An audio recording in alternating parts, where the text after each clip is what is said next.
The Miami Dolphins hit the practice field again on Thursday, and once more the sight everyone keeps waiting for just wasn't there. Darren Waller, nowhere to be found.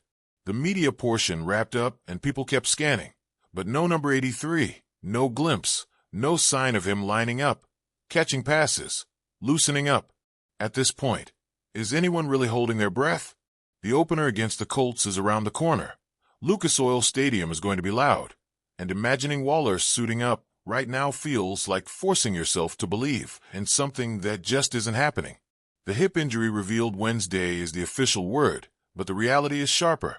He hasn't had one full practice. Not one. How does anyone step into a season opener without a single complete session under their belt? It feels reckless even to picture it. And that's where the mess starts. Because if Waller's out, and come on, how could he not be? That leaves Miami scrambling, forced into decisions they'd rather not be making this close to kickoff. It's not just about missing one guy. It's about the ripple. The roster has gaps, not tiny cracks, actual holes that need filling, and the math isn't adding up. Elevating two from the practice squad won't do it. The shortage is hit in 3 separate spots. 3. And you can only pull 2. That's the problem staring this team straight in the face. Look at running back first. On paper, 3 are listed, but paper doesn't line up in the backfield on Sunday. Jalen Wright is still working his way back. Knee recovery dragging into that vague September-ish window McDaniel tossed out there. September-ish is not week 1 ready. So that leaves 2. But really, it leaves 1.5, if you want to be honest. It's fragile, it's thin, and against a Colts front that thrives on disrupting rhythm, it feels like going in shorthanded on purpose. Then tight end. Waller's the headliner absence, but without him, the room shrinks down to Julian Hill and Tanner Conner.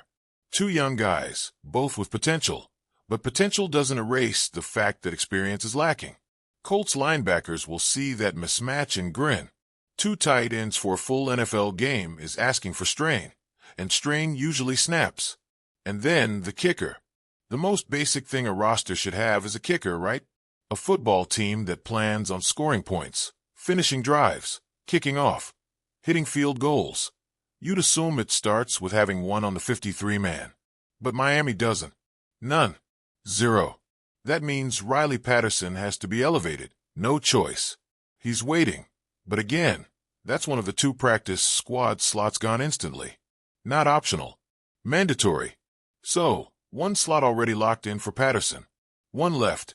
But they need not just a kicker, not just a tight end, not just a back. They need all of them. And that's when the harsh math stares you down. 3 is greater than 2. Somebody gets left out. That's not just inconvenient. It's dangerous when you're about to step into week 1. So how do they fix it? Moves are coming. That feels inevitable. The Dolphins can't stand still and hope. So do you look at IR? Do you reshuffle with cuts? Is there any hidden path we're not seeing? These are the decisions that change depth, change roles, even change locker room dynamics. 1 player shifted and another opportunity closes. Ethan Bonner's name comes up quickly. The corner's been sidelined since that hamstring issue in Detroit. Weeks, McDaniel said. Weeks is a flexible word, but it's never short. Bonner wasn't even visible Thursday. And while he was starting to rise before the injury, the reality is that the depth chart pushes him down to 6th at best. Storm Duck, Jack Jones, Rasul Douglas, Jason Marshall Jr., and Juju Brents all slot ahead in priority. Bonner has talent, but he isn't carrying the defense on his back. If IR is on the table, he feels like the logical choice. Stash him, free a spot, revisit later if the recovery picks up. For games gone minimum, but the roster needs the space now. This isn't about waiting. It's about surviving September. And then there's Wright. He's been rehabbing, seen working with trainers, which is a good sign long-term, but not necessarily good enough for week 1. Do you also stash him? Is that too many key names parked away early? Every IR move feels like pushing hope further down the calendar. But again, do you really want to burn one of the 2 elevations on a back who isn't fully ready? The calculus gets messy quickly. If IR feels like the cleanest solution, cutting feels like the dirtiest, because that means letting someone go.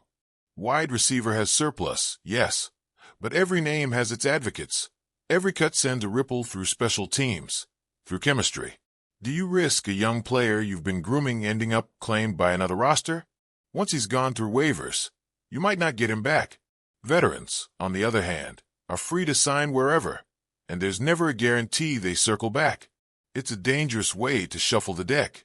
The defensive line has numbers too, but cutting into your trenches before week 1 carries its own risk. That's the foundation of the defense, the group meant to grind down opponents.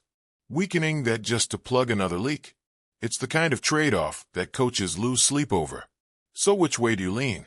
Keep the numbers steady and risk being short in crucial areas, or sacrifice depth in one spot to make sure you're covered in another.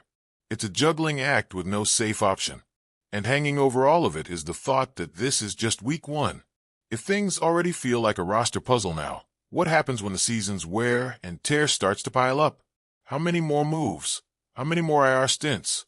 How many more forced choices are waiting in October, November, December? Maybe this is just the reality of an NFL roster in 2025. Flexibility is everything, and the Dolphins are learning that the hard way.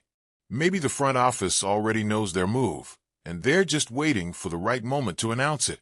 Or maybe they're still in the war room, running through every scenario, feeling the same pressure fans are right now.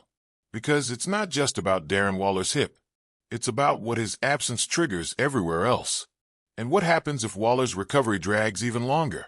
What if this isn't just week 1? What if it stretches into September, into October? The Dolphins signed him to be a weapon, to tilt coverages, to give Tua another trusted option. Without him, the offense leans even heavier on Tyreek Hill and Jalen Waddle, on the speed, on the spacing. Defenses will adjust. Colts will adjust. Gus Bradley will look at that tape and design ways to force Miami into uncomfortable sets. And without Waller, the adjustment options narrow. So the Dolphins stand here, days away from Indianapolis, knowing one thing for sure: a move has to come. Whether it's Bonner to IR, Wright to IR, or a release that shakes another room, someone's role shifts. It's unavoidable, and the clock ticks, each day without a decision only tightening the squeeze. And maybe that's the uneasy truth right now. This team is strong, loaded with talent, but even the strongest rosters bend when too many pieces are missing at once. The Dolphins have built speed, explosiveness, depth in places, but the balance is fragile. Waller's hip isn't just a personal setback, it's a roster-wide domino. And the first domino has already tipped.